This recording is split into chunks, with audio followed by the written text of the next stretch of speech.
कृष्णा। आज की कथा में आप सभी भक्तों का हार्दिक स्वागत है। भगवान श्री कृष्ण और श्रीमती राधा रानी की कृपा सदैव आप और आपके समस्त परिवार पर बनी रहे।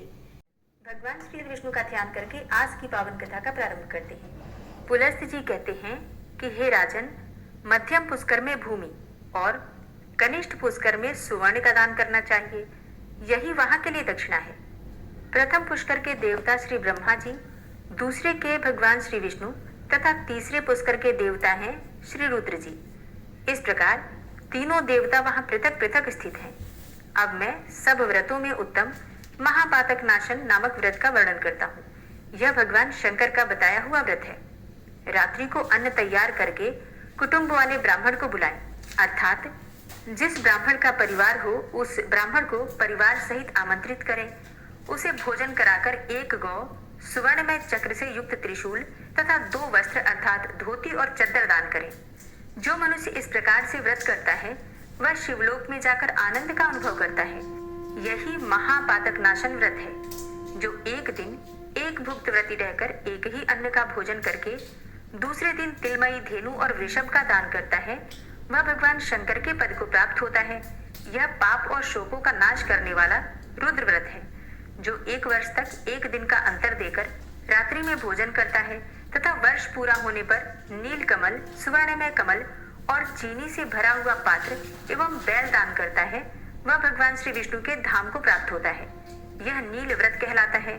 जो मनुष्य आषाढ़ से लेकर 4 महीनों तक तेल की मालिश छोड़ देता है और भोजन की सामग्री दान करता है, वह भगवान श्री हरि के धाम में जाता है। यह मनुष्यों को प्रसन्न करने वाला होने के कारण प्रीति व्रत कहलाता है।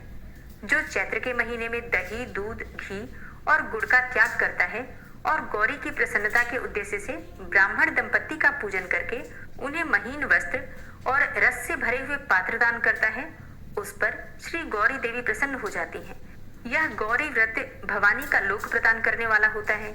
जो आषाढ़ आदि चातुर्मासी में कोई भी फल नहीं खाता तथा चौमासा बीतने पर घी और गुड़ के साथ एक घड़ा एवं कार्तिक की पूर्णिमा को पुनः कुछ सुवर्ण ब्राह्मण को दान देता है, वह रुद्रलोक को प्राप्त होता है। यह शिव व्रत कहलाता है, भगवान शिव का व्रत। जो मनुष्य हेमंत और शिशिर में पुष्पों का सेवन छोड़ देता है तथा अपनी शक्ति के अनुसार सोने के 3 फूल बनवाकर फाल्गुन मास की पूर्णिमा को भगवान श्री शिव और श्री विष्णु की प्रसन्नता के लिए उनका दान करता है, वह परम पद को प्राप्त होता है और इस व्रत को कहते हैं सौम्य व्रत। जो फाल्गुन मास से आरंभ करके प्रत्येक मास की तृतीया को नमक छोड़ देता है और वर्ष पूर्ण होने पर भवानी की प्रसन्नता के लिए ब्राह्मण दंपत्ति का पूजन करके उन्हें शैया और आवश्यक सामग्रियों सहित गृह दान करता है, अर्थात घर का दान करता है, वह 1 कल्प तक गौरी लोक में निवास करता है। इसे सौभाग्य व्रत कहते हैं।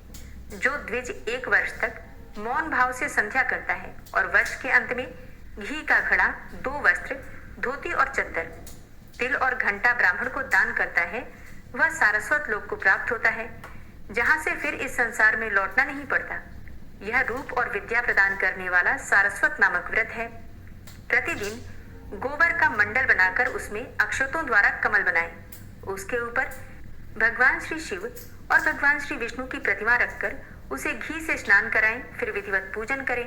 इस प्रकार जब 1 वर्ष बीत जाए तब सामगान करने वाले ब्राह्मण को शुद्ध सोने का बना हुआ 8 अंगुल का कमल और तिल की धेनु दान करें। ऐसा करने वाला पुरुष शिवलोक में प्रतिष्ठित होता है। यह साम व्रत कहा गया है। नवमी तिथि को एक भुक्त रहकर एक ही अन्न का भोजन करके कुमारी कन्याओं को भक्ति पूर्वक भोजन कराएं तथा गौ, सुवर्ण, सिला हुआ अंगा, धोती, चद्दर तथा सोने का सिंहासन अगर ब्राह्मण को दान करें तो इससे वह शिवलोक को जाता है। अरबों जन्म तक स्वरूपवान बना रहता है और शत्रु उसे कभी परास्त नहीं कर पाते। यह मनुष्यों को सुख देने वाला वीर व्रत नामक व्रत है। चैत्र से आरंभ करके 4 महीनों तक प्रतिदिन लोगों को बिना मांगे जल पिलाएं और इस व्रत की समाप्ति होने पर अन्न, वस्त्र सहित जल से भरा हुआ माट अर्थात मटका, तिल से पूर्ण पात्र तथा सुवर्ण दान करें। ऐसा करने वाला पुरुष ब्रह्मलोक में सम्मानित होता है। यह उत्तम आनंद व्रत है। जो पुरुष मांस का बिल्कुल परित्याग करके व्रत का आचरण करे और उसकी पूर्ति के निमित्त गौ तथा सोने का मृग दान करे, वह अश्वमेध यज्ञ का फल प्राप्त करता है। इसका नाम है अहिंसा व्रत। एक कल्प तक इसका फल भोगकर अंत में मनुष्य राजा होता है।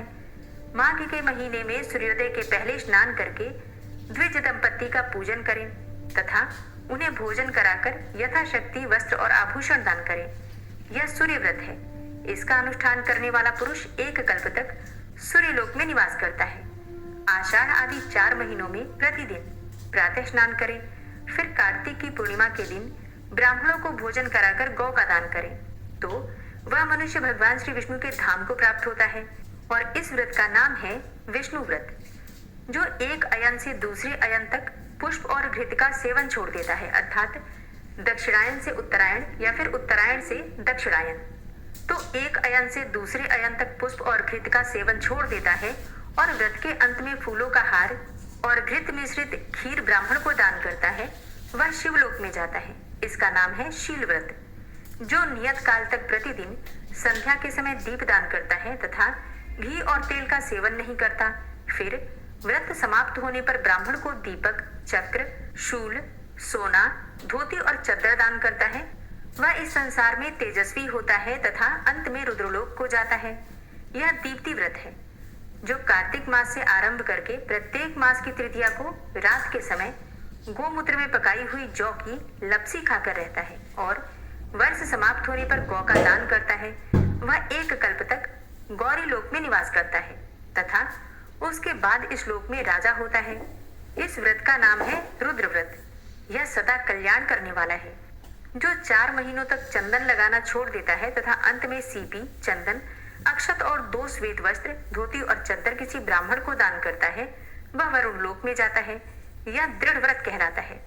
सोने का ब्रह्मांड बनाकर उसे तिल की ढेरी में रखें तथा मैं अहंकार रूपी तिल का दान करने वाला हूँ, ऐसी भावना करके घी से अग्नि को तथा दक्षिणा से ब्राह्मण को तृप्त करें।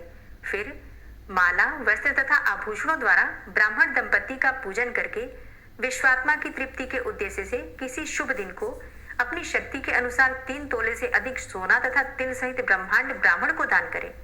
ऐसा करने वाला पुरुष पुनर्जन्म से रहित होकर ब्रह्म पद को प्राप्त होता है। इसका नाम है ब्रह्मव्रत। यह मनुष्यों को मोक्ष देने वाला है। जो 3 दिन तक केवल दूध पीकर रहता है और अपनी शक्ति के अनुसार 1 तोले से अधिक सोने का कल्प वृक्ष बनवाकर उसे 1 सेर चावल के साथ ब्राह्मण को दान करता है, वह भी ब्रह्म पद को प्राप्त होता है। यह कल्प वृक्ष व्रत है। जो 1 महीने तक उपवास करके ब्राह्मण को सुंदर गौ दान करता है, उसके बाद इस लोक में राजा होता है। इस व्रत का नाम है रुद्र व्रत। यह सदा कल्याण करने वाला है। जो 4 महीनों तक चंदन लगाना छोड़ देता है तथा अंत में सीपी, चंदन, अक्षत और 2 श्वेत वस्त्र, धोती और चद्दर किसी ब्राह्मण को दान करता है, वह वरुण लोक में जाता है। यह दृढ़ व्रत कहलाता है। सोने का ब्रह्मांड बनाकर उसे तिल की ढेरी में रखें तथा मैं अहंकार रूपी तिल का दान करने वाला हूँ, ऐसी भावना करके घी से अग्नि को तथा दक्षिणा से ब्राह्मण को तृप्त करें। फिर माला, वस्त्र तथा आभूषणों द्वारा ब्राह्मण दंपत्ति का पूजन करके विश्वात्मा की तृप्ति के उद्देश्य से किसी शुभ दिन को अपनी शक्ति के अनुसार 3 तोले से अधिक सोना तथा तिल सहित ब्रह्मांड ब्राह्मण को दान करे। ऐसा करने वाला पुरुष पुनर्जन्म से रहित होकर ब्रह्म पद को प्राप्त होता है। इसका नाम है ब्रह्मव्रत। यह मनुष्यों को मोक्ष देने वाला है। जो 3 दिन तक केवल दूध पीकर रहता है और अपनी शक्ति के अनुसार 1 तोले से अधिक सोने का कल्प वृक्ष बनवाकर उसे 1 सेर चावल के साथ ब्राह्मण को दान करता है, वह भी ब्रह्म पद को प्राप्त होता है। यह कल्प वृक्ष व्रत है। जो 1 महीने तक उपवास करके ब्राह्मण को सुंदर गौ दान करता है, वह भगवान श्री विष्णु के धाम को प्राप्त होता है। इसका नाम है भीम। जो 20 तोले से अधिक सोने की पृथ्वी बनवाकर दान करता है और दिन भर दूध पीकर रह जाता है, वह रुद्रलोक में प्रतिष्ठित होता है। और इस व्रत का नाम है धन व्रत और यह 700 कल्पांतक तक अपना फल देता रहता है। माघ अथवा चैत्र में गुड़ की गौ बनाकर दान करें, इसका नाम है गुड़ व्रत। इसका अनुष्ठान करने वाला पुरुष गौलोक में सम्मान पाता है। और अब परम आनंद प्रदान करने वाले महाव्रत का वर्णन करता हूँ। जो 15 दिन तक उपवास करके ब्राह्मण को 2 कपिला गौ में दान करता है, वह देवता और असुरों से पूजित होकर ब्रह्मलोक में जाता है तथा कल्प के अंत में सबका सम्राट होता है। इसका नाम है प्रभाव्रत। जो 1 वर्ष तक केवल एक ही अन्न का भोजन करता है और भक्ष्य पदार्थों अर्थात खाने पीने की सामग्रियों के साथ जल का घड़ा दान करता है, वह कल्प पर्यंत तक शिवलोक में निवास करता है। और इस व्रत का नाम है प्राप्ति व्रत। जो प्रत्येक अष्टमी को रात्रि में एक ही बार भोजन करता है और वर्ष समाप्त होने पर दूध देने वाली गौ का दान करता है, वह इंद्रलोक में जाता है। इसे सुगति व्रत कहते हैं।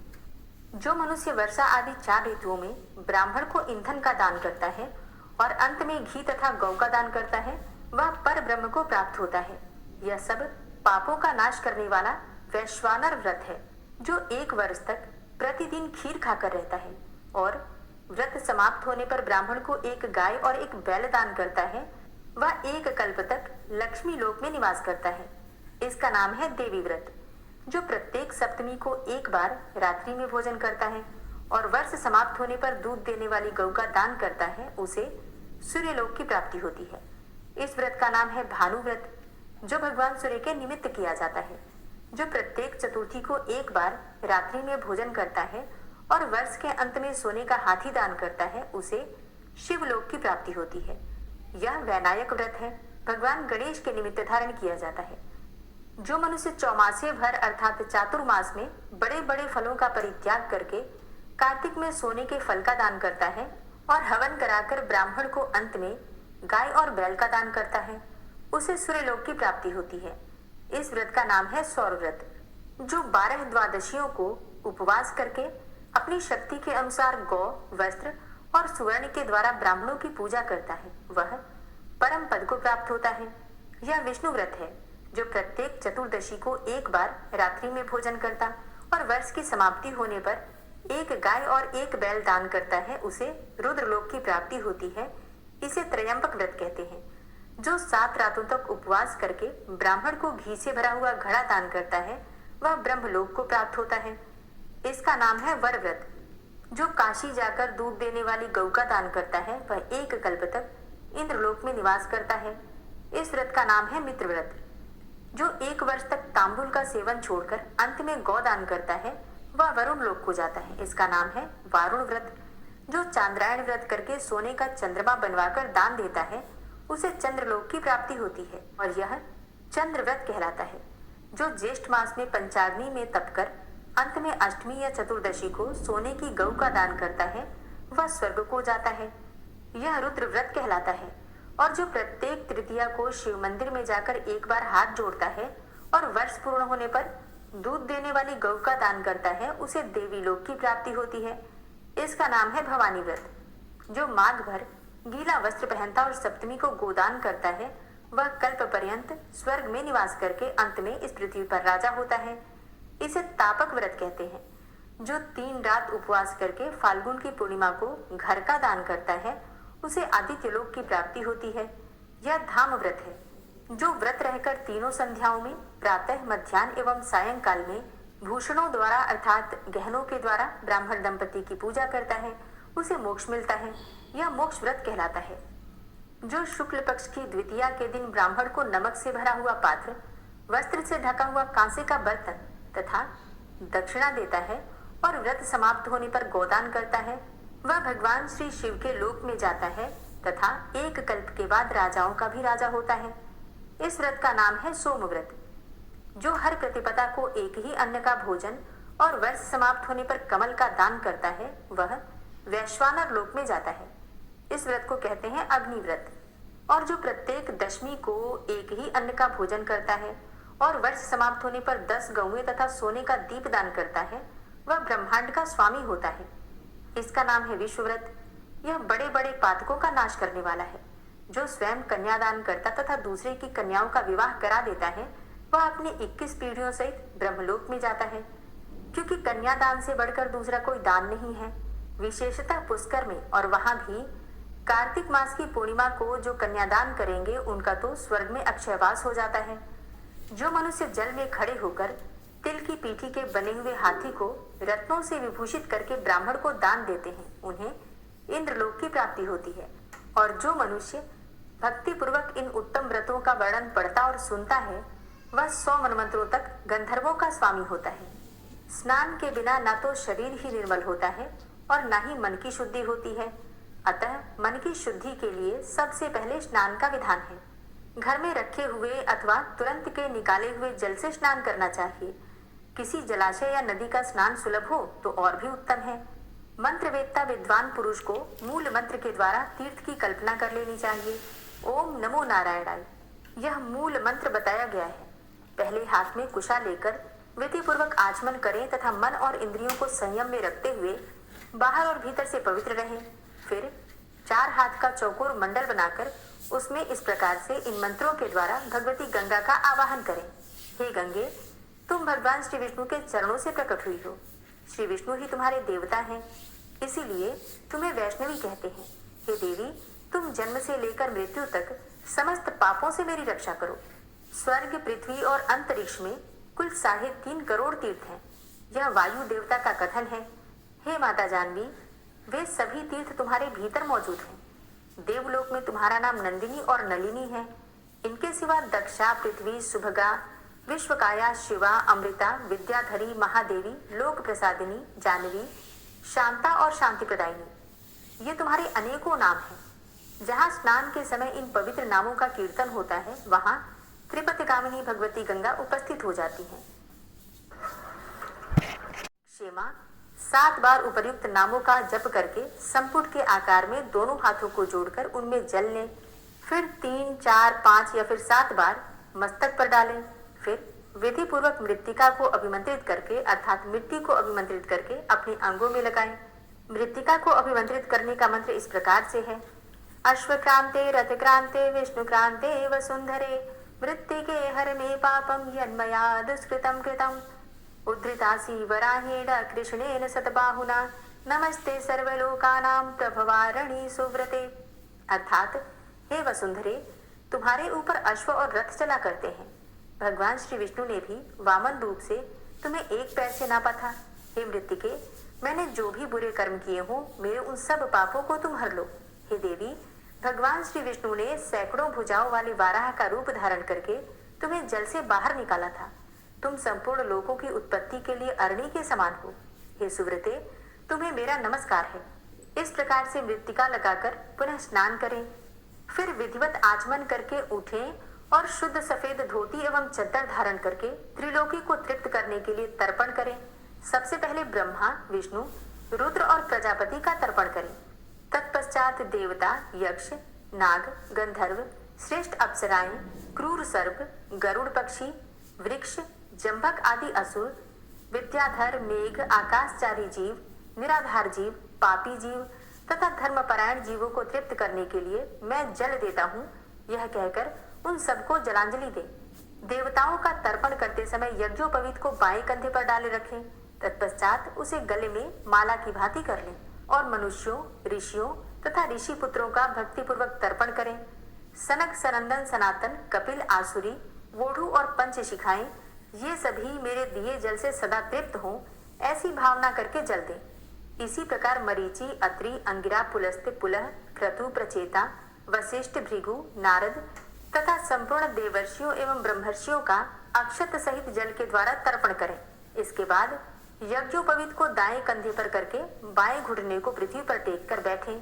फिर अग्नि, स्वाद, सौम्य हविस्मान, उष्मक, सुकाली, बहिर्षद तथा आज्यप नाम के पितरों का तिल और चंदन युक्त जल से भक्ति पूर्वक तर्पण करें। इसी प्रकार हाथों में कुश लेकर पवित्र भाव से परलोकवासी पिता, पितामह आदि और मातामह आदि का नाम, गोत्र का उच्चारण करते हुए तर्पण करें। इसी क्रम से विधि और भक्ति के साथ सबका तर्पण करके इन मंत्रों का उच्चारण करें। जो लोग मेरे बांधव ना हो, जो मेरे बांधव हो तथा जो दूसरे किसी जन्म में भी मेरे बांधव रहे हों, वे सब मेरे इस दिए हुए जल से तृप्त हों। उनके सिवा और भी ज्योति के साथ सबका तर्पण करके इन मंत्रों का उच्चारण करें। जो लोग मेरे बांधव ना हो, जो मेरे बांधव हो तथा जो दूसरे किसी जन्म में भी मेरे बांधव रहे हों, वे सब मेरे इस दिए हुए जल से तृप्त हों। उनके सिवा और भी जो कोई भी प्राणी मुझसे जल की अभिलाषा रखते हों, वे भी तृप्ति का लाभ करें। ऐसा कहकर उनके उद्देश्य से जल गिराएं। तत्पश्चात विधि पूर्वक आचमन करके अपने आगे पुष्प और अक्षतों से कमल की आकृति बनाएं। फिर यत्न पूर्वक सूर्य देव के नाम का उच्चारण करते हुए अक्षत, पुष्प और रक्त चंदन मिश्रित जल से अर्घ्य दें। अर्घ्य दान का मंत्र इस प्रकार है। नमस्ते विश्वरूपाय नमस्ते ब्रह्मरूपिणे सहस्ररश्मये नित्यं नमस्ते सर्वतेजसे नमस्ते रुद्रवपुषे नमस्ते भक्तवत्सल पद्मनाभ नमस्तेस्तु कुण्डलाङ्गदभूषित नमस्ते सर्वलोकेषु सुप्तांस्तान् प्रतिबुध्यसे सुकृतं दुष्कृतं चैव सर्वं पश्यसि सर्वदा सत्यदेव नमस्तेस्तु प्रसीद मम भास्कर दिवाकर नमस्तेस्तु प्रभाकर नमोस्तुते। अर्थात हे भगवान सूर्य, आप विश्व रूप और ब्रह्म स्वरूप हैं। इन दोनों रूपों में आपको नमस्कार है। आप सहस्त्रों किरणों से सुशोभित और सबके तेज रूप हैं। आपको सदा नमस्कार है। हे भक्तवत्सल, रुद्र रूपधारी आप परमेश्वर को बारंबार नमस्कार है। कुंडल और अंगद आदि आभूषणों से विभूषित हे पद्मनाभ, आपको नमस्कार है। हे भगवान, आप संपूर्ण लोकों के सोए हुए जीवों को जगाते हैं। आपको मेरा प्रणाम है। आप सदा सबके पाप पुण्य को देखा करते हैं। हे सत्यदेव, आपको नमस्कार है। हे भास्कर, मुझ पर प्रसन्न होइए। हे दिवाकर, आपको नमस्कार है। हे प्रभाकर, आपको नमस्कार है। इस प्रकार सूर्यदेव को नमस्कार करके 3 बार उनकी प्रदक्षिणा करें। फिर तिल, गौ और सुवर्ण को स्पर्श करके अपने घर में जाएं और वहां भगवान की पावन प्रतिमा का पूजन करें। तदनंतर भगवान को भोग लगाकर बलि वैश्वदेव करने के पश्चात पहले ब्राह्मणों को भोजन कराकर पीछे स्वयं भोजन करें। इस विधि से नित्य कर्म करके समस्त ऋषियों ने सिद्धि प्राप्त की है। पुलस्त जी कहते हैं कि हे राजन, पूर्व काल की बात है, बृहत नामक कल्प में धर्ममूर्ति नाम के एक राजा थे, जिनकी इंद्र के साथ मित्रता हुआ करती थी। उन्होंने सहस्त्रों दैत्यों का वध किया था। सूर्य और चंद्रमा भी उनके तेज के सामने प्रभाहीन जान पड़ते थे। उन्होंने सैकड़ों शत्रुओं को परास्त किया था। वे इच्छानुसार रूप धारण कर सकते थे। मनुष्यों से उनकी कभी पराजय नहीं हुई थी। उनकी पत्नी का नाम था भानुमति। वह त्रिभुवन में सबसे सुंदरी थी। उसने लक्ष्मी जी की भांति अपने रूप से देव सुंदरियों को भी मात कर दिया था। भानुमति ही राजा की पटरानी थी। वे उसे प्राणों से भी बढ़कर मानते थे। एक दिन राजसभा में बैठे हुए महाराज धर्ममूर्ति विस्मय विमुग्ध होकर मुनि श्रेष्ठ वशिष्ठ को प्रणाम करके पूछते हैं, हे भगवान, किस धर्म के प्रभाव से मुझे सर्वोत्तम लक्ष्मी जी की प्राप्ति हुई है? मेरे शरीर में जो सदा उत्तम और विपुल तेज भरा रहता है, इसका क्या कारण है? वशिष्ठ जी ने कहा कि हे राजन, प्राचीन काल में एक लीलावती नाम की वेश्या थी, जो सदा भगवान शंकर के भजन में तत्पर रहती थी।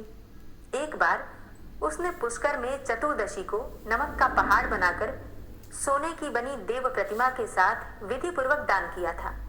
शुद्ध नाम का एक सुनार था, जो लीलावती के घर में नौकर का काम किया करता था। उसी ने बड़ी श्रद्धा के साथ मुख्य मुख्य देवताओं की सुवर्णमयी प्रतिमाएं बनाई थी, जो देखने में अत्यंत सुंदर तथा शोभा संपन्न थी। धर्म का काम समझकर उसने उन प्रतिमाओं के बनाने में कोई मजदूरी भी नहीं ली थी। उस नमक के पर्वत पर जो सोने के वृक्ष लगाए गए थे, उन्हें उस सुनार की स्त्री ने तपाकर दीप्यमान बना दिया था। सुनार की पत्नी भी लीलावती के घर परिचारिका का काम करती थी। उन्हीं दोनों ने ब्राह्मणों की सेवा से लेकर सारा कार्य संपन्न किया था। तदनंतर दीर्घ काल के पश्चात लीलावती वैश्या सब पापों से मुक्त होकर शिव जी के धाम को चली गई, तथा वह सुनार जो दरिद्र होने पर भी अत्यंत सात्विक था और जिसने वैश्या से मजदूरी नहीं ली थी, वो आप ही हैं।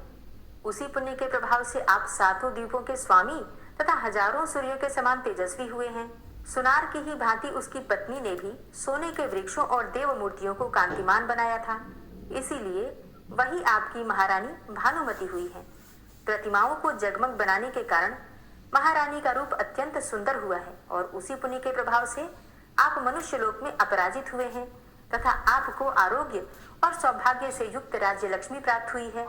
इसलिए आप भी विधि पूर्वक धान्य पर्वत आदि 10 प्रकार के पर्वत बनाकर उनका दान कीजिए। पुलस्त जी कहते हैं कि राजा धर्ममूर्ति ने बहुत अच्छा कहकर वशिष्ठ जी के वचनों का आदर किया और अनाज आदि के पर्वत बनाकर उन सबका विधि पूर्वक दान किया। तत्पश्चात वे देवताओं से पूजित होकर महादेव जी के परम धाम को चले गए। जो मनुष्य इस प्रसंग का भक्तिपूर्वक श्रवण करता है, वह भी पाप रहित होकर स्वर्गलोक में जाता है। हे राजन, अन्न आदि पर्वतों के दान का पाठ मात्र करने से दुष्स्वप्नों का नाश हो जाता है। फिर जो इस पुष्कर में शांतचित्त होकर सब प्रकार के पर्वतों का स्वयं ही दान करता है, उसको मिलने वाले फल का क्या वर्णन हो सकता है। हरे कृष्णा। आज की कथा में आपने बहुत सारे ऐसे व्रत, बहुत सारे ऐसे दान के विषय में जाना जिन्हें करने से अनंत गुना पुण्य फलों की प्राप्ति होती है, मोक्ष की प्राप्ति होती है और तमाम तरह के जो पुण्य लोक होते हैं उन लोकों में स्थान मिलता है। तो उम्मीद करती हूँ कि आज की कथा आपको जरूर पसंद आई होगी। तो अगर वीडियो अच्छी लगती है तो वीडियो को लाइक जरूर किया कीजिए, क्योंकि आप लोगों के लाइक्स बहुत कम आते हैं। मतलब जितने भक्त प्रतिदिन कथाएं सुनते हैं, कम से कम उतने लाइक्स तो आने ही चाहिए प्रतिदिन की कथा में। तो लाइक करना आप लोग भूल जाते हैं शायद, इसलिए कथा प्रारंभ होने से पहले ही कथा को लाइक कर दिया कीजिए। और इसके साथ ही कमेंट बॉक्स में राधे राधे लिखना तो बिल्कुल मत भूला कीजिए। ओम विश्वं विष्णुर्वषट्कारो भूतभव्य भवत्प्रभु भूतकृत भूतभृद्भावो भूतात्मा भूतवाहन भूतात्मा परमात्मा च मुक्तानां परमागति अव्ययः पुरुषः साक्षी क्षेत्रज्ञो अक्षर एव च योगो योगविदां नेता प्रधान पुरुषेश्वरः नारसिंहवपुः श्रीमान् केशवः पुरुषोत्तमः सर्वः शर्वः शिवस्थाणुर्भूतादिर्निधिर्व्ययः संभवो भावनो भर्ता प्रभवः प्रभुरीश्वरः स्वयंभू शंभुरादित्यः पुष्कराक्षो महास्वनः अनादिनिधनो धाता विधाता धातुरुत्तमः अप्रमेयो ऋषिकेश पद्मनाभो अमरप्रभु विश्वकर्मा मनुस्त्वष्टा स्थविष्ठः स्थविरो ध्रुवः अग्राह्यः शाश्वतः कृष्णो लोहिताक्षः प्रतर्दनः प्रभूतस्त्रिककुब्धाम पवित्रं मङ्गलं परम् ईशानः प्राणदः प्राणो ज्येष्ठः श्रेष्ठः प्रजापति हिरण्यगर्भो भूगर्भो माधवो मधुसूदनः ईश्वरो विक्रमी धन्वी मेधावी विक्रमः क्रमः अनुत्तमो दुराधर्षः कृतज्ञः कृतिरात्मवान् सुरेशः शरणं शर्म विश्वरेताः प्रजाभवः अह संवत्सरो व्याल प्रत्ययः सर्वदर्शनः अजः सर्वेश्वर सिद्ध सिद्धे सर्वादिर्च्युतः वृषाकपिर्मेयात्मा सर्वयोगविनिश्रितः वसुर्वसुमनः सत्य समात्मा संमितः समः अमोघ पुण्डरीकाक्षो वृषकर्मा वृषाकृतिः रुद्रो बहुशिरा बभ्रुर्विश्वयोनिः शुचिश्रवः अमृतः शाश्वतस्थाणुर्वरारोहो महातपः सर्वगः सर्वविद्भानुर्विश्वक्सेनो जनार्दनः वेदो वेदविद्व्यङ्गो वेदाङ्गो वेदवित्कविः लोकाध्यक्षः सुराध्यक्षो धर्माध्यक्षः कृताकृतः चतुरात्मा चतुर्व्यूहश्चतुर्द्रष्टश्चतुर्भुजः भ्राजिष्णुर्भोजनं भोक्ता सहिष्णुर्जगदाति च अनघो विजयो जेता विश्वयोनिः पुनर्वसु उपेन्द्रो वामनः प्रांशुर्मोघः शुचिरुर्जितः अतीन्द्रः सङ्ग्रहः सर्गो धृतात्मा नियमो यमः वेद्यो वैद्यः सदा योगी वीरः माधवो मधु अतीन्द्रियो महामायो महोत्साहो महाबलः महाबुद्धिर्महावीर्यो महाशक्तिर्महाद्युति अनिर्देश्यवपुः श्रीमान् मेयात्मा महाधृतिर् महिश्वासो महीभर्ता श्रीनिवासः सतां गति अनिरुद्ध सुरानन्दो गोविन्दो गोविन्दाम्पति मरीचिर्दमनो हंस सुपर्णो भुजगोत्तम हिरण्यनाभ सुतपा पद्मनाभ प्रजापति अमृत्यु सर्वदिक्सिंह संधाता संधिमान स्थिर अजो दूर्मर्षण शास्ता विश्रुतात्मा सुरारिहा गुरुर्गुर्तमो धाम सत्य सत्य पराक्रम निमिषो अनिमिषो श्रग्वी वाचस्पति रुदारथि अग्रणिर्ग्रामणी श्रीमान् न्यायो नेता समीरण सहस्रमूर्धा विश्वात्मा सहस्राक्षा सहस्रपात आवर्तनो निवृत्तात्मा संवृतः संप्रमर्दन अह संवर्तको वह निर्निलोधरणीधरः सुप्रसादः प्रसन्नात्मा विश्वदृक् विशुभुग् विभु सत्कर्ता सत्कृतः साधु जहनुर्नारायणो नरः असंख्येयो अप्रमेयात्मा विशिष्ट शिष्टकृच्छुवि सिद्धार्थ सिद्धसंकल्प सिद्धिदः सिद्धिसाधनः वृषाहि वृषभो विष्णुर्विष्पर्वा वृषोदरः वर्धनो वर्धमानश्च विविक्तः श्रुतिसागरः सुभुजो दूर्धरो वाग्मी महेन्द्रो वसुदो वसु नैकरूपो बृहद्रूप शिपिविष्टः प्रकाशनः ओजस्तेजो द्युतिधर प्रकाशात्मा प्रतापनः रिद्धस्पष्टाक्षरो मन्त्रश्चन्द्रांशुर्भास्करद्युतिः अमृतांशुद्भवो भानु शशबिन्दुः सुरेश्वरः औषधं जगतः सेतु सत्यधर्मपराक्रमः भूतभव्य भवन्नाथ पवनः पावनो नलः कामः कामकृत्कान्तः कामः कामप्रदः प्रभु युगाधिकृत्युगावर्तो नैकमायो महाशनः अदृश्यो अव्यक्तरूपश्च सहस्रजितनन्तजित् इष्टो अविशिष्ट शिष्टेष्ट शिखण्डी नहुसो वृष क्रोधः क्रोधकृत्कर्ता विश्वबाहुर्महीधरः अच्युतः प्रतितः प्राणः प्राणदो वासवानुजः अपां निधिर्धिष्ठानं प्रमत्तः प्रतिष्ठितः स्कन्दः स्कन्दधरो धूर्यो वरदो वायुवाहनः वासुदेवो बृहद्भानुरादिदेवः पुरन्दरः अशोकस्तारणस्तारः शूरः सौरिर्जनेश्वरः अनुकूलः शतावर्त पद्मी पद्मनिवेक्षणः पद्मनाभो अरविन्दाक्ष पद्मगर्भ शरीरभृत् महर्धिरिद्धो वृद्धात्मा महाक्षो गरुडध्वजः अतुलः शर्भो भीमो समयज्ञो हविर्हरि सर्वलक्षणलक्षण्यो लक्ष्मीवान् समितिञ्जयः वीक्षरो रोहितो मार्गो हेतुर्दामोदरः सः महीधरो महाभागो वेगवान् मिताशनः उद्भवः शोभणो देव श्रीगर्भ परमेश्वर करणं कारणं कर्ता विकर्ता गहनो गुह व्यवसायो व्यवस्थान संस्थान स्थानदो ध्रुव परर्थी परमस्पस्तुष्ट पुष्ट सुभेक्षण रामो विरामो विरजो मार्गो नेयो नयोनयः वीर शक्तिमतां श्रेष्ठो धर्मो धर्मविदुत्तम वैकुंठ पुरुष प्राण प्राणदः प्रणव पृथु हिरण्यगर्भ शत्रुघ्नो व्याप्तो वायुरुधोक्षजः ऋतु सुदर्शनः कालः परमेष्ठी परिग्रह उग्रः संवत्सरो दक्षो विश्रामो विश्वदक्षिणः विस्तारस्थावरस्थाणु प्रमाणं बीजमव्ययम् अर्थो अनर्थो महाकोशो महाभोगो महाधनः अनिर्विण्ण स्थविष्टोभू धर्मयुपो महामख नक्षत्रनेमिर नक्षत्री क्षम चामः समीहन यज्ञ इज्जो महिज्यश्च क्रतुसत्रं सतां गतिः सर्वदर्शी विमुक्तात्मा सर्वज्ञो ज्ञानमुत्तमं सुव्रतः सुमुखः सुष्मा सुघोषः सुखदः सुहृतः मनोहरो जित्क्रोधो वीरबाहुर्विदारणः स्वापनः स्ववसो व्यापी नैकात्मानैककर्मकृत् वत्सरो वत्सलो वत्सी रत्नगर्भो धनेश्वरः धर्मगुप्त धर्मकृत धर्मी सदसक्षरमक्षरम अविज्ञाता सहस्रांसुर्विधाता कृतलक्षण गभस्तिनेमिः सत्वस्थ सिंहो भूतमहेश्वर आदिदेवो महादेवो देवेशो देवभृद्गुरु उत्तरो गोपतिर्गोप्ता ज्ञानगम्यः पुरातन शरीरभूतभृद्भोक्ता कपीन्द्रो भूरि दक्षिण सोमभो अमृतपः सोम पुरुजित पुरुषोत्तम विनियोजय सत्यसन्धो दाशाः सात्वतां जीवो विनयिता साक्षी मुकुन्दो अमित विक्रम अम्भो निद्रणन्तात्मा महोदधीशयोऽन्तकः अजो महारः स्वाभाव्यो जितामित्रः प्रमोदन आनन्दो नन्दनो नन्दः सत्यधर्मा त्रिविक्रम महर्षि कपिलाचार्यः कृतज्ञो मेदिनीपतिः त्रिपदस्त्रिदशाध्यक्षो महाशृङ्गः कृतान्तकृत् महावराहो गोविन्दः सुखेणः कनकाङ्गदी गुह्यो गभीरो गहनो गुप्तश्चक्र गदाधरः वेधा स्वाङ्गो अजितः कृष्णो दृढः सङ्कर्षणोच्युत वरुणो वारुणो वृक्षः पुष्कराक्षो महामनाः भगवान् भगानन्दी वनमाली हलायुधः आदित्यो ज्योतिरादित्यः सहिष्णुर्गतिसत्तमः सुधन्वा खण्ड परशुर्दारुणो द्रविडप्रदः दिविस्त्रिक्सरदृग्व्यासो वाचस्पतिर्योनिजः त्रिसामा सामगः साम निर्वाणं भेषजं भिषक् संन्यासकृच्छमः शान्तो निष्ठा शान्तिः परायणं शुभाङ्गः शान्तिदस्रष्टा कुमुदः कुवलेशय गोहितो गोपतिर्गोप्ता वृषभाक्षो वृषप्रियः अनिवर्ति निवृतात्मा संक्षेप्ता क्षेमकृच्छिवः श्रीवत्सवक्षा श्रीवास श्रीपति श्रीमताम्बर श्रीदा श्रीश श्रीनिवास श्रीनिधि श्रीविभावन श्रीधर श्रीकर श्रेय श्रीमान लोकत्रयाश्रय स्वक्ष स्वंग शतानंदो नंदिर्ज्योतिर्गणेश्वर विजितात्मा विधेयात्मा सत्कीर्तिश्छिन्न संशय उदीर्ण सर्वतक्षसुर निशा शाश्वत स्थिर भूषयो भूषणो भूतिर्विशोक शोकनाशन अर्चिष्मान अर्चित कुंभो विशुद्धात्मा विशोधन अनिरुद्धो अप्रतिरथ प्रद्युम्नो अमित विक्रम कालिनेमि निहावीर शौरी सूर्जनेश्वर त्रिलोकात्मा त्रिलोकेशः केशवः केशिहारी कामदेवः कामपालः कामीकान्तः कृतागमः अनिर्देशवपुर्विष्णोर्वीरो अनन्तो धनञ्जयः ब्रह्मण्यो ब्रह्मकृत् ब्रह्मा ब्रह्म ब्रह्म विवर्धन ब्रह्मविद् ब्राह्मणे ब्रह्मी ब्रह्मज्ञो ब्राह्मणप्रियः महाक्रमो महाकर्मा महातेजा महोरगः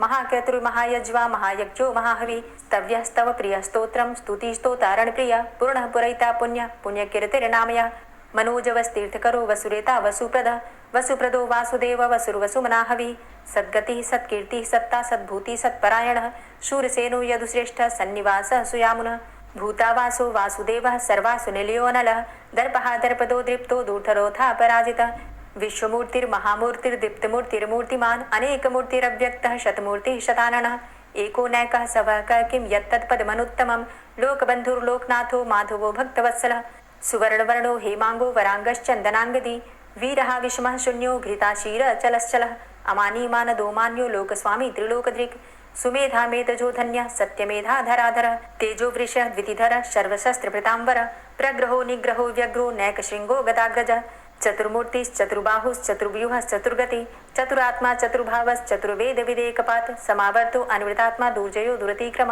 दुर्लभो दुर्गमो दुर्गो दुरावासो दुरारिहा शुभांगो लोकसारंग शुतन्तुस्तन्तुवर्धन इंद्रकर्मा महाकर्मा कृतकर्मा कृतागम उद्भवः सुन्दरः सुन्दो रत्ननाभः सुलोचनः अर्को वाजसनः शृङ्गी जयन्तः सर्वविजयी सुवर्णबिन्दुरक्षोभ्य सर्वभागीश्वरेश्वरः महाहृदो महागर्तो महाभूतो महानिधि कुमुदः कुन्दरः कुन्दः पर्जन्यः पावनो नीलः अमृताशो अमृतवपुः सर्वज्ञः सर्वतोमुखः सुलभः सुव्रतः सिद्धः शत्रुजित् शत्रुतापनः न्यग्रोधो दुम्बरो अस्वस्थश्चाणुरान्ध्रनिषूदनः सहस्रार्चिः सप्तजिह्वः सप्तैधा सप्तवाहनः अमूर्तिरणघो अचिन्त्यो भयकृद् भयनाशनः अणुर्बृहत्कृशः स्थूलो गुणभृन्निर्गुणो महान् अधृतः स्वधृतः स्वास्य प्राग्वंशो वंशवर्धनः भारभृति कथितो योगी योगी स सर्वकामद आश्रम श्रमण छाम सुपर्णो वायुवाहन धनुर्धरो धनुर्वेदो दण्डोदमयितादम अपराजितः सर्वसहो नियन्ता नियमो यमः सत्त्ववान् सात्विकः सत्य सत्यधर्मपरायण अभिप्रायः प्रियार्होर्ह प्रियकृत् प्रीतिवर्धनः विहाय सगतिर्ज्योति सुरुचिर्हुद्भुग्विभु रविर्विलोचनः सूर्य सविता रविलोचनः अनन्तो हुद्भुग्भोक्ता सुखदो नैकजोग्रज अनिर्विण्ण सदामर्षि लोकाधिष्ठानमद्भुतः सनात सनातन्तमः कपिलः कपिरप्यय स्वस्तिदा स्वस्तिकृत् स्वस्ति स्वस्तिभुक् स्वस्ति दक्षिणः रौद्रः कुण्डली चक्रे विक्रमयुर्जित शासनः शब्दातिगः शब्दशः शिशिरः शर्वरीकर अक्रूरः पेशलो दक्षो दक्षिणः क्षमिणाम्बर विद्वतमो वितभय पुण्यशमन कीर्तन उत्तारणो दुष्कृतिः पुण्यो दुःस्वप्ननाशन वीरहारक्षण संतो जीवनः पर्यवस्थित अनन्तरूपो अनन्तसृर्जितमन्युर्भयापः चतुरष्ट्रो गभीरात्मा विदिशो व्यादिशो दिश अनादिर्भूर्भुवो लक्ष्मी सुवीरो रुचिराङ्गद जननो जन्मादिर्भीमो भीमपराक्रम आधारनीलयो धाता पुष्पहासः प्रजागर ऊर्ध्वगः सत्पथाचारः प्राणदः प्रणवपण प्रमाणं प्राणनीलयः प्राणभृत् प्राणजीवनः तत्त्वं तत्त्वविदेकात्मा जन्म मृत्यु जरातिगः भूर्भुवः स्वस्तरुस्तारः सविता प्रपितामह यज्ञो यज्ञपतिर्यज्वा यज्ञाङ्गो यज्ञवाहन यज्ञभृद्यज्ञकृद्यज्ञ यज्ञभुग्यज्ञसाधन यज्ञान्तिकृद्यज्ञ गुह्यमन्यमन्नादेव च आत्मयोनिः स्वयं जातो वैखानः सामगायन देवकी नन्दन स्रष्टा क्षितिसः पापनाशन शङ्खभृन्नन्दकी चक्री शारङ्गधन्वा गदाधरः रथाङ्गपाणिरक्षोभ्य सर्वप्रहरणायुध ओम नमः इति। श्री राधा कृपा कटाक्ष स्तोत्र। मुनीन्द्र वृंद वंदिते त्रिलोक शोक हारिणी प्रसन्न वक्त्र पंकजे निकुंज भूविलासिनी व्रजेन्द्र भानुनंदिनी व्रजेन्द्र सूनु संगते कदा करिष्यसि मां कृपा कटाक्ष भाजनम् अशोक वृक्ष वल्लरी वितान मंडप स्थिते प्रवाल बाल पल्लव प्रभारुणान्ध्रि कोमले वराभय स्फुरत्करे प्रभूत संपदालये कदा करिष्यसि मां कृपा कटाक्ष भाजनम् अनङ्गरङ्ग मङ्गलं प्रसङ्ग भङ्गुरं भ्रुवां सविभ्रमं ससम्भ्रमं दृगन्त बाणपातने निरन्तरं वशीकृत प्रतीत नन्दनन्दने कदा करिष्यसि मां कृपा कटाक्ष भाजनम्